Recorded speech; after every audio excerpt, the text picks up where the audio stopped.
Welcome to my YouTube channel all time study. आज आपकी Pratima Soni ma'am fundamental right से जितनी भी प्रश्न बन सकती है उन सारी प्रश्न को हम लेकर आए हैं। अभी एसएससी एमटीएस हवलदार का जो पेपर हुआ था बच्चा, उसमें हर शिफ्ट में एक प्रश्न मौलिक अधिकार से पूछा गया था, चाहे वो रेलवे का पेपर हो। अभी आप पेट का फॉर्म भर रहे हैं, पेट में भी मौलिक अधिकार से आपका प्रश्न आता है। तो आप चाहे जिस एग्ज़ाम की तैयारी कर रहे हैं, मौलिक अधिकार से एक प्रश्न आना ही आना है। तो मौलिक अधिकार से जितनी भी प्रश्न बन सकती उन सारी प्रश्न को हम लेकर आए, साथ साथ अलग फैक्ट के साथ। तो पहला प्रश्न है, ये पहला नहीं लास्ट है। आपकी मैम उल्टा टाइपिंग करती है, तो अब आपकी मैम सीधा करने वाली हैं, थोड़ा पीछे जाके, क्योंकि ये उल्टी गंगा बहा रही हैं। समानता का अधिकार, सबसे पहले हमारा क्या आता है? समानता का अधिकार। तो समानता का अधिकार हमारा है कहाँ से कहाँ तक? अगर प्रश्न आपसे ऐसा आता है कि समानता का अधिकार अनुच्छेद यानी कि आर्टिकल कहाँ से कहाँ तक है, तब आप बताएंगे क्या? हाँ, आर्टिकल 14 से 18 तक है। अगर आपसे ये पूछ ले कि 14 में क्या है, 14 से 18 तक तो समानता का अधिकार है, लेकिन 14 में क्या है, 15 में क्या है, 16 में क्या है, 17 में क्या, 18 में। आप नहीं जानते कि बैचलर आपसे क्या पूछ लेगा, कहाँ से प्रश्न उठा लेगा। तो इसलिए हम एक एक करके सब बता रहे। वीडियो बच्चा थोड़ा 15 मिनट का होगा, 10 मिनट तक का क्लास लेते, 15 से 20 मिनट तक का होगा, लेकिन क्लास को आराम से लीजिए। एक बार देख लिए फिर कान पर आप लगा के सो जाइए, धीरे धीरे आराम से आप सुन लीजिए, कोई दिक्कत नहीं है। 14 में विधि के समक्ष समानता क्या है? विधि के समक्ष समानता। अब इसका अर्थ क्या है? इसका अर्थ है कानून के सामने सब एक समान है। क्या है? कानून के सामने सब एक समान है तथा राज्य सभी व्यक्तियों के लिए एक समान कानून बनाएगा और उस पर एक समान कानून लागू करेगा। ऐसा होना चाहिए कि नहीं? बिल्कुल होना चाहिए। हम सब एक समान हैं। अगर कानून बनती है तो वो सबके के लिए बनती है। तो 14 में क्या है? विधि के समक्ष समानता। इसका अर्थ कानून के सामने सब एक समान है तथा राज्य सभी व्यक्तियों के लिए एक समान कानून बनाएगा और उसमें एक समान लागू करेगा। आप चाहे तो यहाँ तक लेके और इसकी आप स्क्रीनशॉट ले लीजिए, हम यहाँ से इसको हटा दे रहे हैं। आप इसकी स्क्रीनशॉट आराम से ले लीजिए, फिर इसको आप अपनी कॉपी में लिख लीजिएगा। नेक्स्ट 14 आपको पता चल गया कि 14 में क्या है। अभी समानता का अधिकार खत्म नहीं हुआ। 14 के बाद 15 में अब हम चलते हैं। अब 15 में भी यही है, क्योंकि 14 से 18 तक। तो 14 से 18 के अंदर 15 भी हमारा आता है, 16 भी आता है, 17 भी आता है। अब 15 में क्या है? यही, इसको भी यही कहा गया है, समानता का अधिकार। 15 इसी के अंदर आ रहा है। अनुच्छेद 15 यानी कि आर्टिकल 15 में कहा गया है धर्म, जाति, लिंग या जन्म स्थान के आधार पर भेदभाव निषेध, मतलब भेदभाव नहीं किया जाएगा। अर्थात इसका मतलब, इसका अर्थ ये है धर्म, जाति, लिंग, नस्ल या जन्म स्थान के आधार पर नागरिकों के प्रति जीवन के किसी भी क्षेत्र में भेदभाव नहीं किया जा सकता है। अब यहाँ हम आपको थोड़ा सा, अरे भैया हट जाओ, थोड़ा सा हम डिटेल में अलग से बता दे रहे।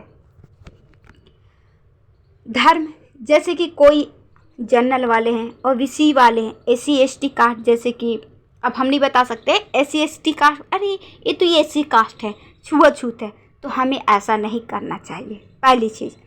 दूसरा, अब जैसे कुछ लोग बॉम्बे वाले, दिल्ली वाले, यूपी वाले, बिहार वाले के हर क्वालिटी अपनाएंगे, झारखंड वाले को हर क्वालिटी वो अपनाएंगे, लेकिन फिर भी बिहार और झारखंड या छोटे राज्य को उठा के बेइज्जती कर देंगे।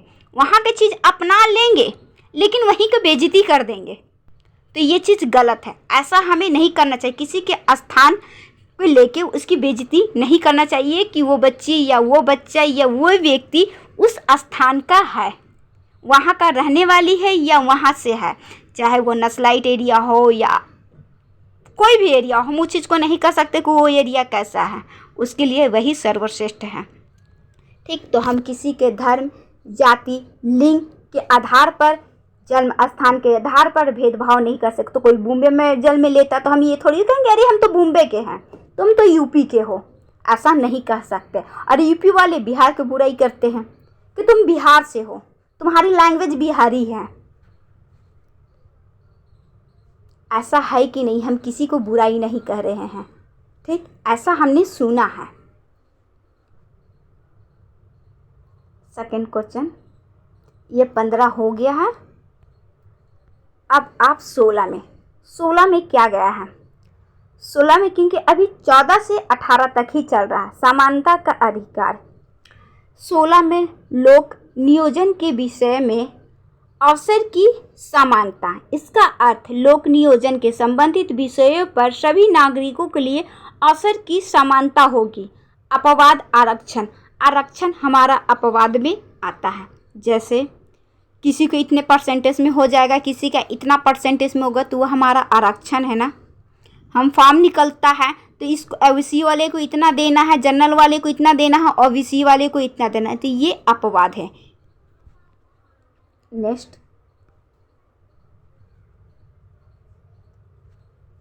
क्या है? 17, आर्टिकल 17।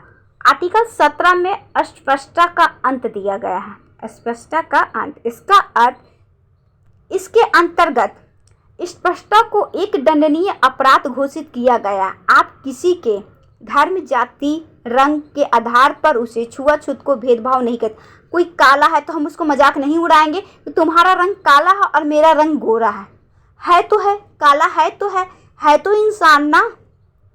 तुम गोरा हो तो कौन सा मत तुम प्रधानमंत्री या राष्ट्रपति बन गए।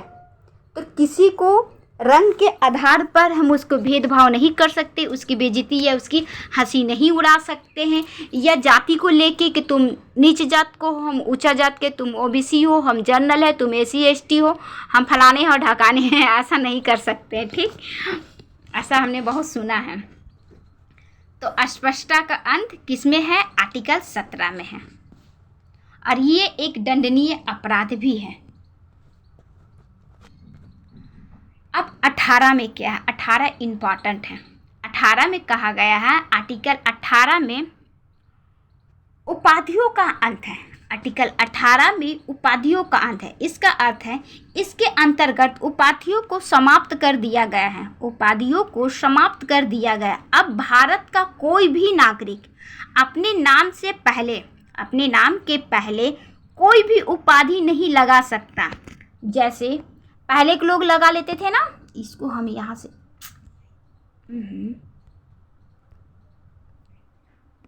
इसको कहाँ उठा के रखे? यहाँ उठा के रख दे क्या?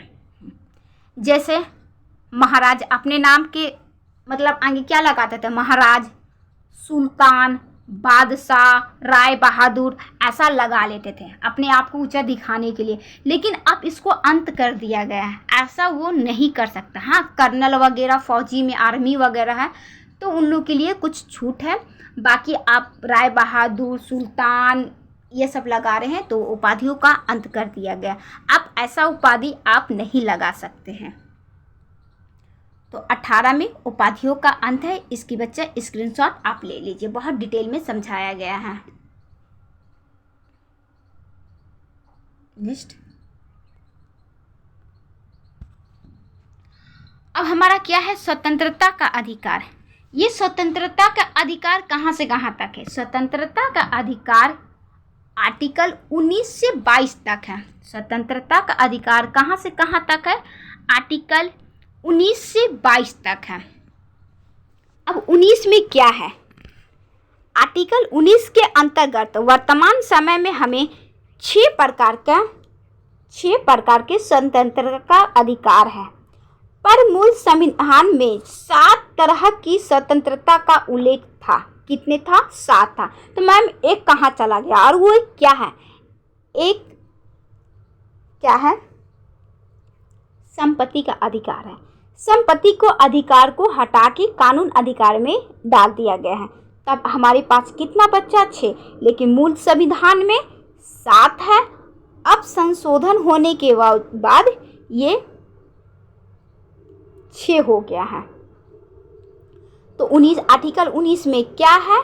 आर्टिकल 19 के अंतर्गत 6 प्रकार का स्वतंत्रता हमें प्राप्त है। वो 6 प्रकार का कौन कौन सा है? आर्टिकल 19 के ए में बोलने का अधिकार है। हमें कुछ गलत लगता है हमें कहीं पे, तो हमें बोलने की फ्रीडम है, हमें आज़ादी है, हम बोल सकते हैं, हम भाषण दे सकते हैं। आप बोलने का मतलब ये नहीं कि हम किसी को उठाकर गाली दे दें, ऐसा करने की इजाज़त नहीं है। गाली देना एक अपराध है। हम गाली नहीं दे सकते हैं, लेकिन हमें बोलने की अधिकार है। बी में क्या है? सभा करने की स्वतंत्रता है। बी में है, देखिए पहला आपका यहाँ से यहाँ तक, हम इसको पहले मिटा दें, क्या डैश कर दें, और पेन को हम कलर चेंज कर देते हैं, रेड कर देते हैं। हाँ, अब यहाँ से हम इसको कहाँ उठा के ले जाएं? यहाँ। पहला यहाँ से यहाँ तक, दूसरा यहाँ से लेके यहाँ तक, तीसरा यहाँ से यहाँ तक। वैसे हम यहाँ से यहाँ, फिर यहाँ से यहाँ, फिर यहाँ से यहाँ। अब देखिए 19 के ए, आर्टिकल 19 के ए में बोलने की स्वतंत्रता, 19 के बी में सभा करने की स्वतंत्रता, 19 के सी में संगठन बनाने की स्वतंत्रता, और 19 के डी में क्या है? देश में कहीं पर भी आवागमन की स्वतंत्रता।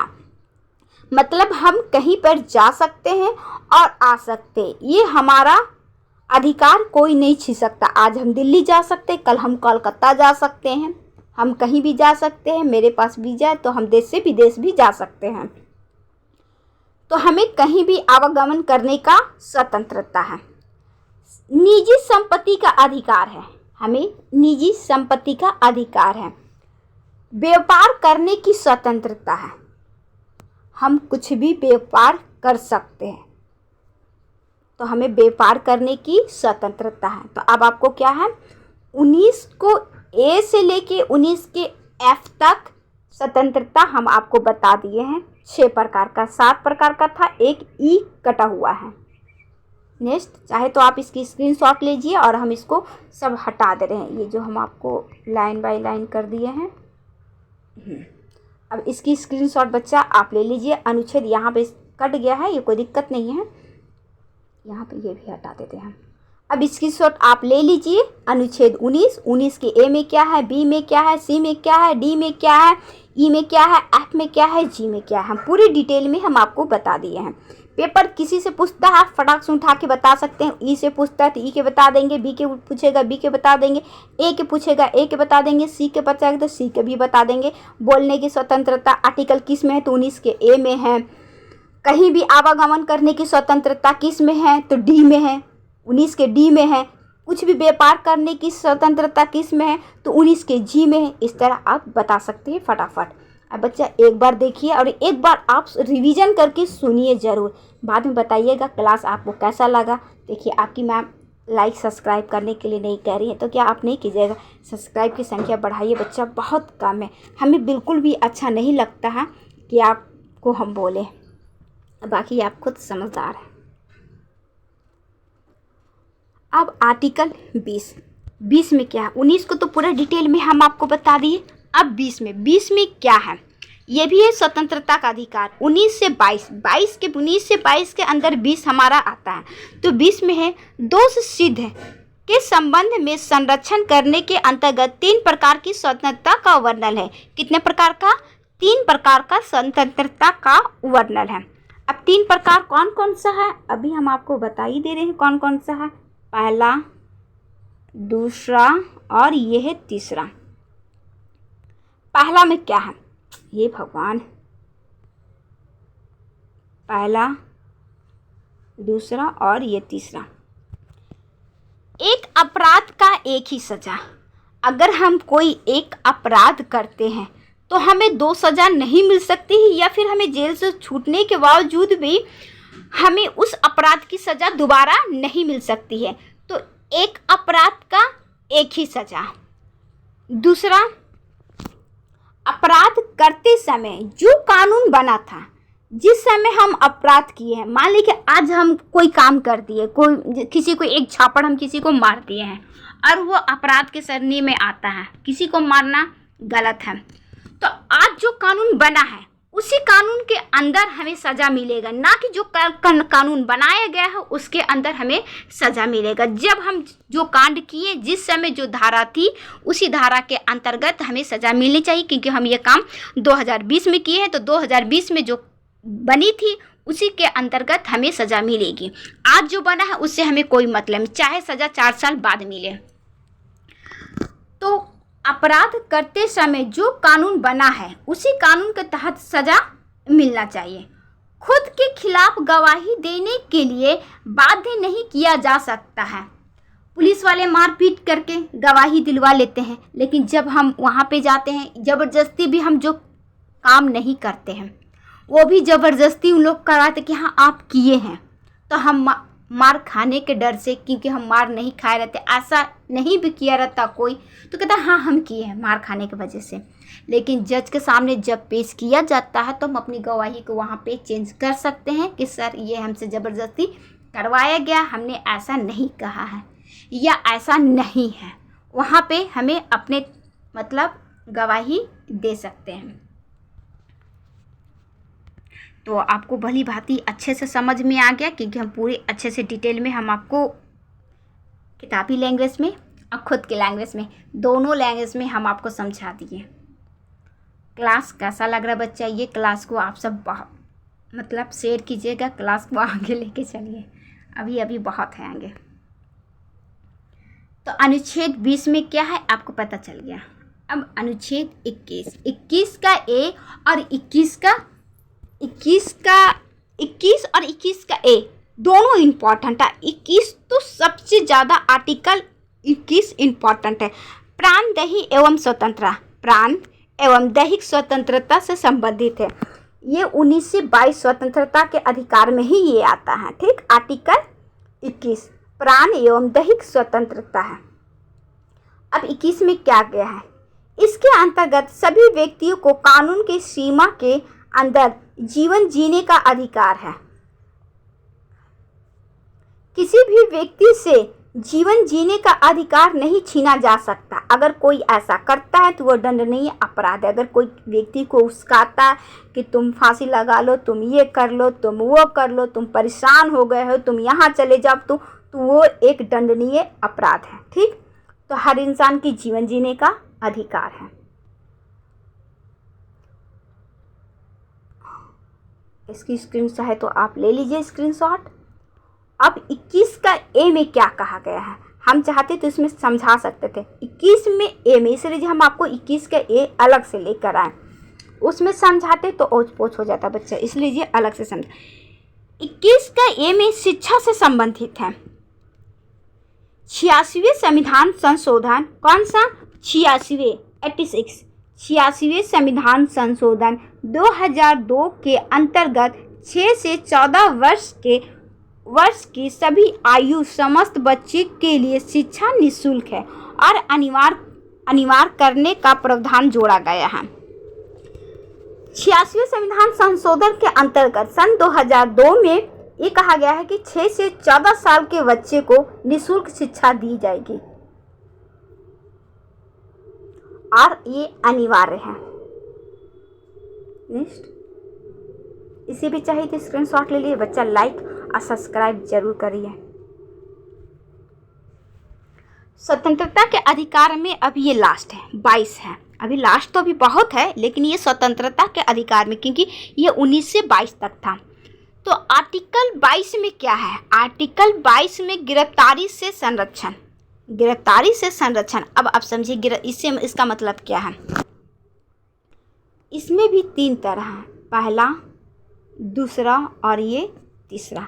पहला में हिरासत में लेने का कारण बताना होगा। अगर कोई पुलिस वाले रास्ते चलते आपको पकड़ लिया है तो आप उससे पूछेंगे कि हमको किस जुल्म में पकड़े हैं, और उसको बताना पड़ेगा कि आपको इस जुल्म में पकड़ा गया है, तो हिरासत में लेने का कारण बताना होगा।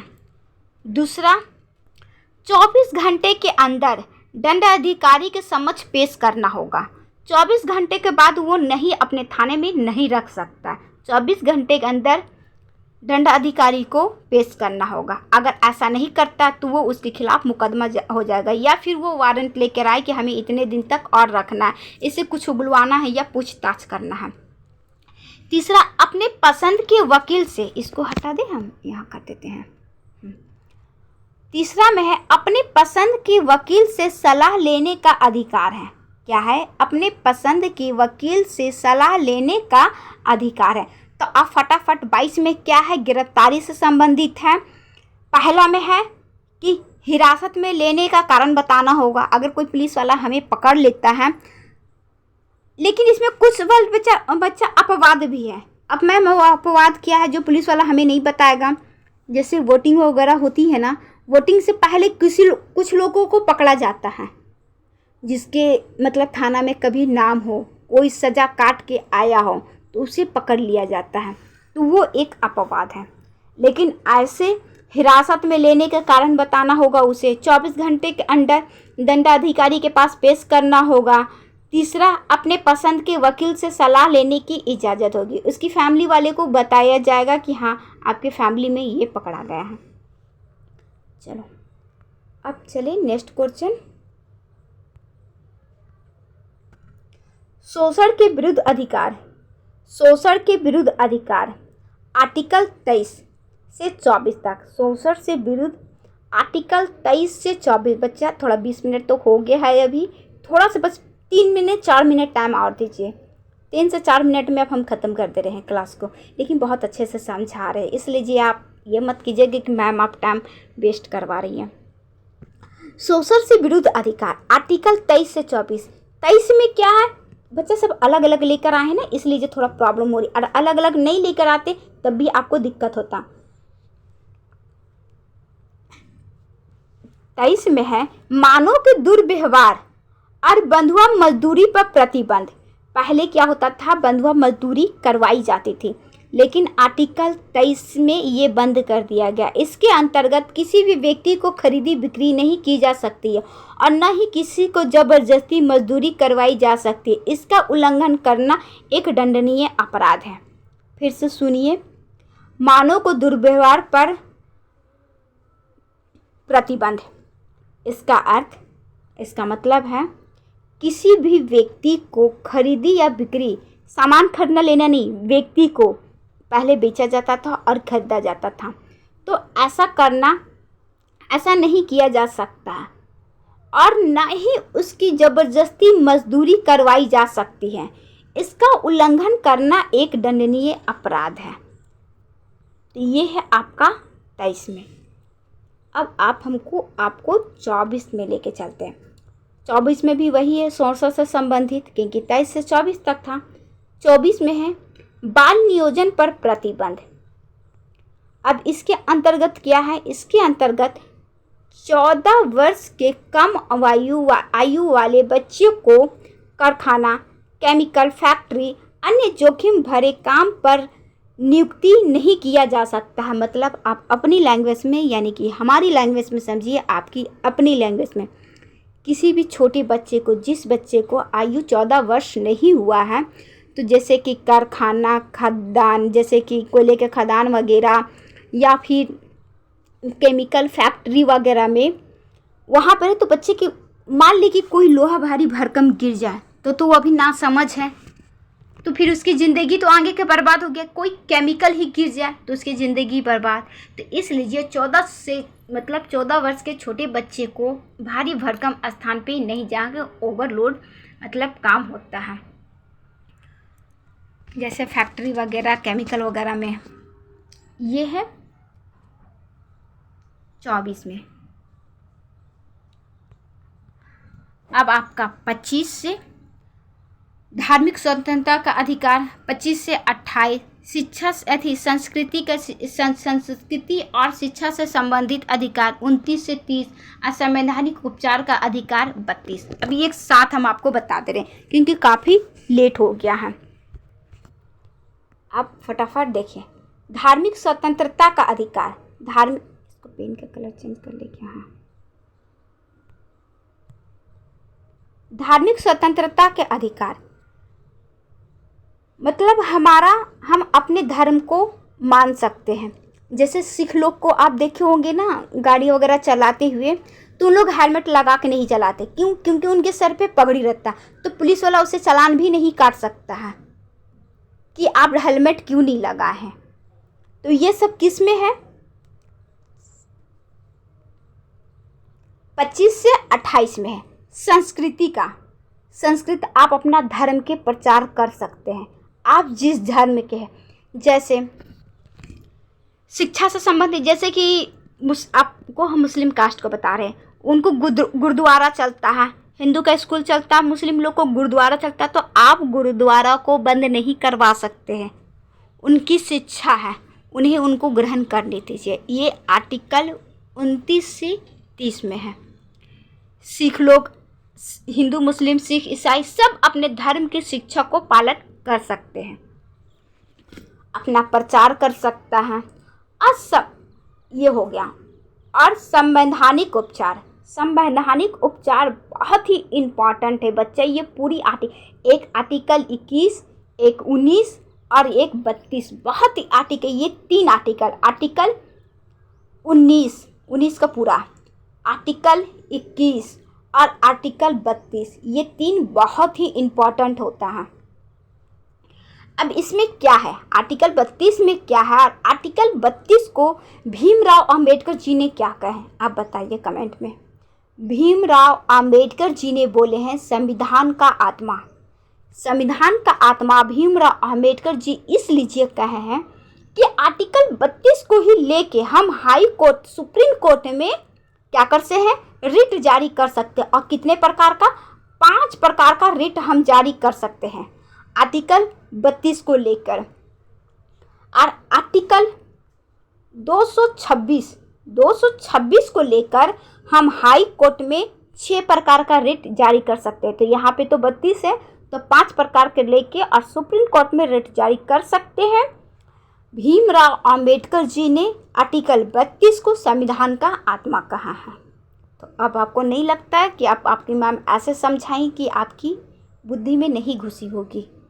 चाहे जो भी जितने मोटी बुद्धि को होगा, लेकिन बच्चा घुस गया होगा। आप एक बार नहीं 2 बार, एक बार तो नॉर्मल देखिए, दोबारा मतलब यूट्यूब पर फास्ट करने का ऑप्शन आता है, तो फास्ट करके आप देख लीजिए। और क्लास देखने के बाद ज़रूर बताइए कि क्लास आपको कैसा लगा है।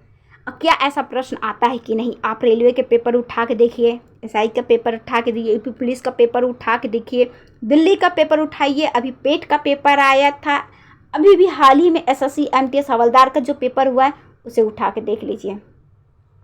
हर शिफ्ट में मौलिक अधिकार से एक प्रश्न आया है, इसलिए हम बना दिए बच्चा। अब इसमें आपको कुछ भी नहीं, हम आपको पहले बताए थे कि थोड़ा वीडियो लंबा होगा, लेकिन पूरा डिटेल में होगा। तो लाइक सब्सक्राइब करना ना भूलिए। फिर आपकी मैम कल मिलती है, क्लास में लास्ट में ज़रूर बताइएगा कि आपको क्लास कैसा लगा है। और सब्सक्राइब की संख्या बढ़ाइए और अपने अपने स्टेटस पे लगाइए। इसके बाद कुछ नहीं कहेंगे, बहुत हो गया, ना तो कहेंगे मैम जितना पढ़ाई नहीं उससे ज़्यादा बोल रही हैं। तो आपको खुद ही लगेगा कि मैम मेहनत की है कि नहीं की है, मैम समझाई है कि नहीं समझाई है। ये आप पे डिपेंड। अगर मैम नहीं समझाई है तो आप सब्सक्राइब मत कीजिए, और समझाई है, आपको अच्छा लगा है तो सब्सक्राइब की संख्या प्लीज़ बच्चा बढ़ाइए।